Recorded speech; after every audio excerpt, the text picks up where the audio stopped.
চাচি আমি আর পারব না। তোমাকে পারতেই হবে। চাচিকে বাড়িতে একা পেয়ে চাচির সাথে যেভাবে কাজ করলো গল্পটি সম্পূর্ণ শুনলে আপনাদের মেশিন দিয়ে পানি চলে আসবে। আপনারা হাতের কাজ করতে বাধ্য হবেন, তাই হাতের কাজ করার আগে হাতের কাছে অবশ্যই টিস্যু রাখবেন। আমার নাম অরুণ। আমি রাজস্থানের বাসিন্দা। এই ঘটনাটা কয়েক সপ্তাহ আগের। এটা আমার বন্ধুর জন্মদিনের দিন ঘটেছিল। আমার বন্ধুর নাম রবীন্দ্র। সে আমার সাথে বিশ্ববিদ্যালয় পড়ে কিছুদিন আগেই আমাদের পরীক্ষা শেষ হয়েছিল, তাই আমার নিজের গ্রাম ফিরে যাওয়ার কথা ছিল, কিন্তু রবীন্দ্র আমাকে জানাল যে পরের দিন ওর জন্মদিন, তাই আমাকে রবীন্দ্রের জন্মদিনে থাকতে হল। রবীন্দ্র বলল, আজ তুই কলেজ থেকে সোজা আমার বাড়ি চলে আয়, কাল আমার জন্মদিনে আমার পরিবারের সাথে দেখা করে তারপর চলে যাস। আমি আমার বন্ধু রবীন্দ্রকে না করতে পারলাম না। আমি একটু নরম মনের মানুষ, ওকে নিরাশ করতে পারলাম না। সন্ধ্যা ৬ আমি আমার হোস্টেল থেকে জিনিসপত্র গুছিয়ে নিলাম। তারপর রবীন্দ্রের বাইকে চেপে ওর বাড়ি পৌঁছে গেলাম। রবীন্দ্র ওর বাড়ির বেল বাজাল। তখন একজন সুন্দরী মহিলা দরজা খুললেন। ওনার বয়স সম্ভবত ৩-৮ বছর হবে। রবীন্দ্র সঙ্গে সঙ্গে বলল, অরুণ, ইনি আমার চাচি। তারপর ওর চাচিকে বলল, মা, এ হল অরুণ, আমার খুব কাছের বন্ধু। রবীন্দ্রের চাচি বললেন, হ্যাঁ, রবীন্দ্র বলেছিল এসো অরুণ, ভেতরে এসো, আমি তোমাদের দুজনের জন্য জুস আনছি। বন্ধুরা, রবীন্দ্রের চাচির নাম রিনা। আমি পরে জানতে পারলাম যে রবীন্দ্রের বাবা মারা গেছেন। তিনি অনেক বছর আগেই গত হয়েছেন। রিনা চাচির বয়স ছিল ৩-৮ বছর, কিন্তু ওনাকে কোনোভাবেই ৩-৮ বছরের মনে হচ্ছিল না। রিনা চাচি খুব সুন্দরী আর তরুণী দেখতে ছিলেন। ওনার আকর্ষণ দেখার মতো ছিল। কিছুক্ষণ পর রিনা চাচি জুস নিয়ে এলেন। উনি আমার পাশে বসলেন আর আমার সম্পর্কে প্রশ্ন করতে লাগলেন। যখন রিনা চাচি আমার সাথে কথা বলছিলেন আমার একটু লজ্জা লাগছিল, কারণ আমি স্বভাবগতভাবে একটু লাজুক। রিনা চাচি কথা বলছিলেন, এমন সময় রবীন্দ্র বলে উঠল, মা, আমি বাজার থেকে জিনিস আনতে যাচ্ছি, দোকানদারের ফোন এসেছিল, বাকি জিনিসগুলো নিয়ে আসব, ততক্ষণে আপনি অরুণকে আমার ঘরটা দেখিয়ে দিন আর অরুণের জিনিসপত্রগুলো রেখে দিন। রিনা চাচি সম্মতিসূচক মাথা নাড়লেন। তারপর রবীন্দ্র জিনিস আনতে চলে গেল। রবীন্দ্রের বাড়িতে রবীন্দ্র, ওর চাচি আর ওর বোন থাকে। রিনা চাচি জানালেন যে রবীন্দ্রের বোনের নাম প্রিয়া। প্রিয়া চণ্ডীগড়ে সরকারি চাকরি করে ওখানেই থাকে আর শনিবার করে বাড়ি আসে। এই কথাগুলো বলতে বলতে রিনা চাচি বললেন, অরুণ, তোমার আঙ্কেল চলে যাওয়ার পর আমরা খুব একা হয়ে গেছি। ওরা দুজন বাইরে থাকায় আমার মন টেকে না, বাড়িটা ফাঁকা ফাঁকা লাগে। তখন আমি বললাম, কোনো ব্যাপার না রিনা চাচি, কিছুদিন পর রবীন্দ্রের বিয়ে দিয়ে দিন, যখন বোমা আসবে তখন আপনার মনও বসবে আর পরিবারও পূর্ণ হবে। এটা শুনে না চাচি বললেন, অরুণ, তোমার আঙ্কেলের অভাবটা সবসময় অনুভব করি। এখন আমার বয়স ৩-৮ বছর, বাকি জীবনটা কিভাবে কাটবে? আমি রিনা চাচির চোখের দিকে তাকালাম। ওনার চোখে গভীর বিষণ্ণতা ছিল, একজন জীবনসঙ্গীকে হারানোর কষ্ট স্পষ্ট দেখা যাচ্ছিল। আমি কথাটা হালকা করার জন্য বললাম, কোনো ব্যাপার না রিনা চাচি, যেমন ৩-৮ বছর কেটে গেছে তেমনি বাকিটাও কেটে যাবে। আচ্ছা চাচি, আপনি আমাকে রবীন্দ্রের এর ঘরটা দেখিয়ে দিন, যাতে আমি আমার জিনিস রাখতে পারি, আর আমাকে ফ্রেশও হতে হবে। বাথরুমটাও বলে দিন কোথায় গো। রিনা চাচি আমাকে রবীন্দ্রের ঘরে নিয়ে গেলেন। আমি আমার ব্যাগটা সেখানে রাখলাম। এরপর রিনা চাচি বললেন, অরুণ, আমার ঘরের বাথরুমটা ব্যবহার করে নাও। রবির বাথরুমে এখন জল আসছে না আগে। রিনা চাচি আমার জন্য টবে জল ভরে দিলেন। আমি আমার জামাকাপড় নিয়ে বাথরুমে চলে গেলাম। আমি স্নান করছিলাম, এমতাবস্থায় রিনা চাচি বাইরে থেকে আওয়াজ দিলেন, অরুণ, তাড়াতাড়ি নীল বোতামটা টিপে দে, ট্যাঙ্ক ভরে গেছে। আমি সেখানে কোনো নীল বোতাম দেখতে পেলাম না। আমি বললাম, রিনা চাচি, আমি জানি না কোথায় আছে। রিনা চাচি বললেন, অরুণ, তাড়াতাড়ি দরজা খোল, পাশের বাড়ির রাজেশ আঙ্কেলের বাড়িতে জল চলে যাচ্ছে। আমি তাড়াতাড়ি তোয়ালে জড়িয়ে দরজা খুলে দিলাম। রিনা চাচি ভেতরে এলেন আর কোণের দিকে একটা বোতাম টিপলেন। এতে জলের স্রোত বন্ধ হয়ে গেল। তারপর রিনা চাচি আমার দিকে তাকালেন আর বললেন, অরুণ, তুমি কি জিমটিম করো? আমি হালকা হেসে জবাব দিলাম, হ্যাঁ রিনা চাচি, আগে করতাম, এখন পড়াশোনার জন্য ছেড়ে দিয়েছি। রিনা চাচি হাসলেন। ওনার হাসিতে কেমন যেন একটা অদ্ভুত অস্বস্তি ছিল। রিনা চাচি বললেন, তাড়াতাড়ি তৈরি হয়ে নে অরুণ, আমি ততক্ষণে রাতের খাবার বানিয়ে নিচ্ছি। আমি লজ্জা পেয়ে দরজা বন্ধ করলাম আর স্নান সেরে তাড়াতাড়ি তৈরি হয়ে গেলাম। যখন আমি বাইরে এলাম তখন পাশের ঘর থেকে খাবারের সুগন্ধ আসছিল, কড়ি পকোড়া আর জিরা রাইসের গন্ধ ছিল। আমি দেখলাম রিনা চাচি রান্নাঘরে ট্রে বের করছে। আমি এগিয়ে গিয়ে বললাম, রিনা চাচি, আমি কি কিছু সাহায্য করব? রিনা চাচি আমার দিকে তাকালেন, তারপর হেসে বললেন, অরুণ, তুমি অতিথি আর আমাদের এখানে অতিথিকে ভগবান মনে করা হয় কি? রিনা চাচির কথাগুলো আমার মন ছুঁয়ে গেল।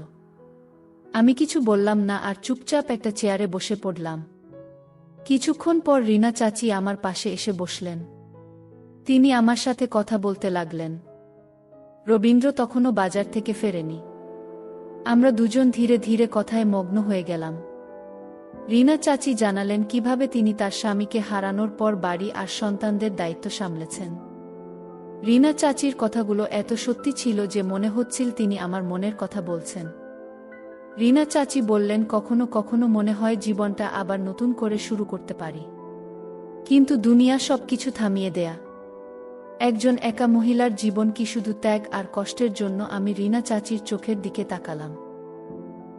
তিনি আমার চোখে কিছু খুঁজছিলেন, হয়তো সহানুভূতি বা একাকিত্বের আশ্রয়। আমি ধীরে ধীরে বললাম, রিনা চাচি, আপনার কথা একদম ঠিক, কিন্তু একজন মানুষের আনন্দ, তার একাকিত্ব আর জীবনের প্রয়োজন, এইসব কিছু খুব জরুরি। রিনা চাচি, আপনি চাইলে আপনার জীবন আবার শুরু করতে পারেন, কেউ আপনাকে আটকাতে পারবে না, শুধু আপনি নিজে এই সিদ্ধান্তটা নিয়েন। খুব। রিনা চাচি কিছুক্ষণ চুপ রইলেন, তারপর আমার দিকে তাকিয়ে বললেন, যদি অরুণ সবাই তোমার মতো ভাবত। ও রিনা চাচির গলাটা দুঃখে ভরে গিয়েছিল। আমি অনুভব করলাম যে এটা একজন মহিলার ডাক, যা শোনার মতো আর কেউ ছিল না। তারপর রিনা চাচি রান্নাঘরে চলে গেলেন আর আমি সেখানেই বিছানায় বসে ফোন ঘাঁটতে লাগলাম। তারপর প্রায় রাত 7টার দিকে গেটের বেল বাজেল। আমি দরজা খুললাম তো রবীন্দ্র ছিল, তার হাতে একটা বড় বাক্স ছিল আর অন্য হাতে কিছু জিনিসপত্র ছিল। দরজা খুলতে রবীন্দ্র হেসে বলল, অরুণ, দেখ, তোর ভাই কিছু বলেনি, সব জিনিস তোর পছন্দের আর তোর প্রিয় রসগোল্লাও এনেছি। আমি জোরে হেসে ফেললাম আর বললাম, সাবাস, পুরো বাজার নিয়ে এসেছিস।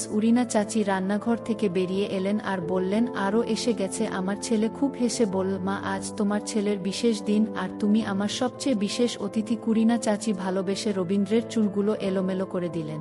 তারপর আমরা সবাই সাজানোর কাজে লেগে পড়লাম। আমরা ডাইনিং টেবিলটা একটু সরালাম, লবির মাঝখানে জায়গা করলাম, তার উপর লাল রঙের কাপড় পাতলাম, মোমবাতি জ্বালানো হলো, সেখানে একটা বড় কেক রাখা হলো।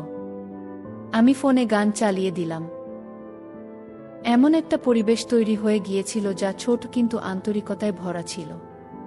কিছুক্ষণ পর রিনা চাচি একটা থানা প্রদীপ আর মিষ্টি নিয়ে এলেন। তার চোখে এক অদ্ভুত আনন্দ ছিল, আনন্দ আর আবেগের মিশ্রণ ছিল। এরপর রবীন্দ্র মোমবাতি নেভালো। আমরা দুজনে মিলে জোর গলায় গান গাইলাম। রবীন্দ্র হাত জোট করে আমাদের ধন্যবাদ জানাল। তারপর সে কেক কাটল। কেকের প্রথম টুকরোটা রবীন্দ্র তার চাচির দিকে এগিয়ে দিল। চাচি, এটি আপনার জন্য। ও রিনা চাচি ভালোবেসে কেক খেলেন। তারপর রবিকেও কেক খাইয়ে দিলেন আর ভালোবেসে রবির গালে একটু কেক মাখিয়ে দিলেন। রবীন্দ্র জোরে হেসে বলল, মা, এটা কি করছো? বাচ্চাদের মতো করো না। রিনা চাচি হাসলেন। কি হয়েছে? তুই তো আমার ছোট বাচ্চাই আছিস গু। তারপর রবীন্দ্র দ্বিতীয় কেকের টুকরোটা আমার দিকে এগিয়ে দিল। বলল, এবার তোর পালা। অরুণ, তুই আমার ভাই গো। আমি হাসতে হাসতে কেক খেলাম। তখনই রিনা চাচি আমাকেও ছাড়লেন না। তিনি আস্তে করে আমার গালে কেক মাখিয়ে দিলেন আর বললেন, অরুণ, এবার তুইও আমাদের পরিবারের অংশ। সেই সময় আমার মনে হলো যেন আমার ভেতরটা কিছুতে ভরে উঠল। শুধু আনন্দ নয়, বরং একটা আপনের অনুভূতি আমার গভীরে নেমে যাচ্ছিল। কিছুক্ষণ পর আমরা সবাই বসে খাবার খেলাম। রিনা চাচি কড়ি আর জিরা রাইস বানিয়েছিলেন। খাবারটা এত সুস্বাদু ছিল যে আমার মায়ের কথা মনে পড়ে গেল। আমি খেতে খেতে বললাম, রিনা চাচি, আপনার রান্না আমার মায়ের কথা মনে করিয়ে দিল গো। রিনা চাচি হালকা হেসে বললেন, অরুণ, এখন এটাও তোর বাড়ি, যখন ইচ্ছে হবে চলে আসবি গুল। খাবার পর রবীন্দ্র আর আমি নিজেদের থালাগুলো তুলে রান্নাঘরে রেখে দিলাম। তারপর রবীন্দ্র বলল, অরুণ, চল এবার গেম খেলি। রিনা চাচি হাসলেন আর বললেন, গেম খেলো কিন্তু বেশি রাত পর্যন্ত জেগে থেকো না, কাল সকালে অরুণকে নিজের বাড়িতেও যেতে হবে। আমি বললাম, এখন তো মনে হচ্ছে যেন কোথাও যাওয়ার ইচ্ছে নেই। রিনা চাচি কিছু বললেন না, শুধু আমার দিকে তাকালেন। তার চোখে এক অদ্ভুত একাকিত্ব ছিল, যেন তিনি কিছু বলতে চান কিন্তু বলতে পারছেন না। সেই রাতে যখন সবাই শুতে চলে গেল, আমি বিছানায় শুয়েছিলাম। রবীন্দ্র গভীর ঘুমে, তার নাক ডাকার হালকা আওয়াজ ঘরে প্রতিধ্বনিত হচ্ছিল, কিন্তু আমার ঘুম আসছিল না। হয়তো ঘরের পরিবেশ শান্ত ছিল বা কিছু যেন বদলে গিয়েছিল। আমি বারবার পাশ ফিরছিলাম। তারপর বালিশটা ঠিক করলাম, কম্বলটা টানলাম, একবার চোখ বন্ধ করে গভীর শ্বাসও নিলাম, কিন্তু ঘুম অনেক দূরে ছিল। কিছুক্ষণ পর যখন অস্বস্তি বাড়ল, আমি ফোনটা তুলে রিলস দেখতে লাগলাম। ঘরে হালকা অন্ধকার ছিল। আমি রবিকে না জাগিয়ে আস্তে করে বিছানা থেকে নামলাম, ফোনের লাইট অন করলাম আর ধীর পায়ে রান্নাঘরের দিকে এগোলাম।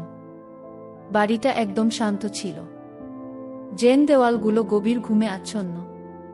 রান্নাঘরে পৌঁছে আমি একটা জগ তুললাম আর ধীরে ধীরে জল খেলাম। জল খেয়ে শরীরে একটা সতেজ ভাবেল, তেজটা মেটায় একটু ভালো লাগল। আমি গ্লাসটা রেখে যেই পিছনে ঘুরেছি, রান্নাঘরের আলোটা হঠাৎ জ্বলে উঠল। আমি একদম ভয় পেয়ে গেলাম। জেন ঘুমের মধ্যে কোনো ভয়ানক স্বপ্ন দেখে ফেলেছি। সামনে রিনা চাচি দাঁড়িয়েছিলেন। উনি নীল শাড়ি পরেছিলেন, চুল খোলা ছিল, উনার চোখে ঘুম জড়ানো ছিল, কিন্তু ওনার দৃষ্টিতে অন্য কিছু ছিল। রিনা চাচি হালকা হাসলেন আর মিষ্টি গলায় বললেন, অরুণ, জল খেতে এসেছ?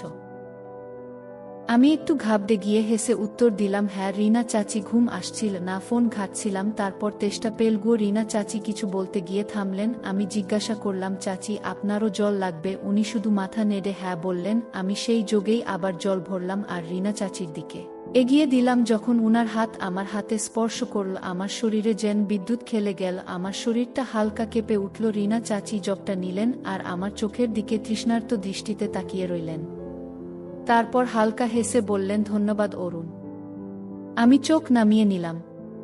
কোনো ব্যাপার না চাচি, আমি আস্তে করে বললাম। দুধ হোক। জল খেলেন।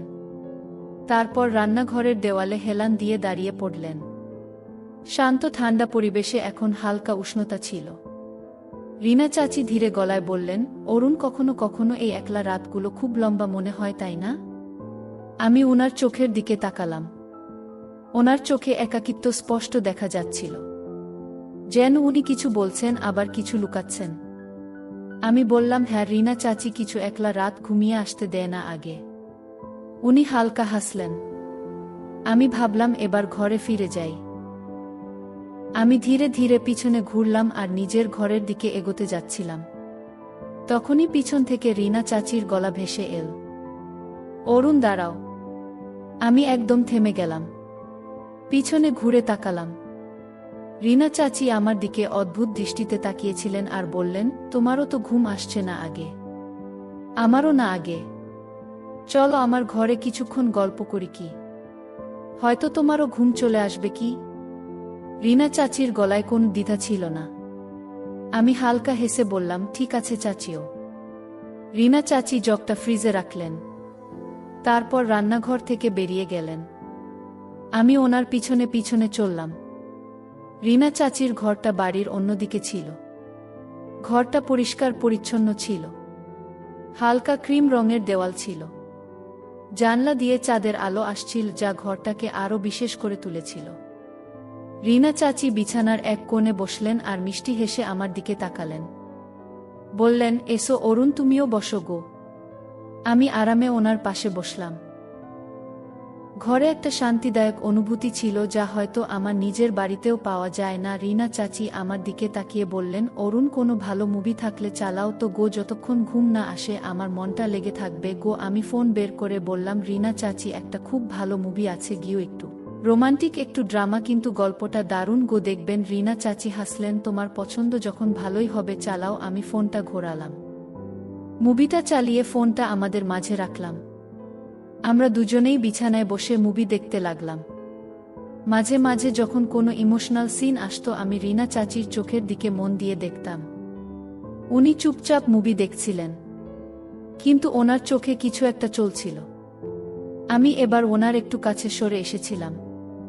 আমাদের কাজ দুটো প্রায় ছুঁই ছুঁই করছিল, কিন্তু মাঝের বাতাসে এখন জড়তা কম ছিল। রিনা চাচি ওনার শাড়ির আঁচলটা সামলে নিয়ে বললেন, অরুণ, মাঝে মাঝে নিজের গলার আওয়াজেই ভয় লাগে গো। অনেক সময় হয়ে গেল কারো সাথে ভালো করে কথা বলিনি, যেন মনের ভাষাটাই ভুলে গেছি। আমি আস্তে করে বললাম, মনের ভাষা কেউ ভুলে না চাচি, শুধু শোনার আর বোঝার মতো একজন লোক চাই। এটা শুনে রিনা চাচি কিছুক্ষণ চুপ করে গেলেন। ওনার মুখে হালকা হাসি ছিল, হয়তো এই ভেবে যে কেউ উনার কথা বুঝতে পেরেছে। বাইরে ঠান্ডা হাওয়া বইতে শুরু করেছিল। জানলার একটা কোনো হালকা কাঁপছিল। ঘরে ঠান্ডা হাওয়া ঢুকছিল। রিনা চাচি জানলা বন্ধ করে বললেন, ঠান্ডা খুব বেড়ে গেছে অরুণ গু। উনি পাশে রাখা কম্বলটা তুলে গায়ে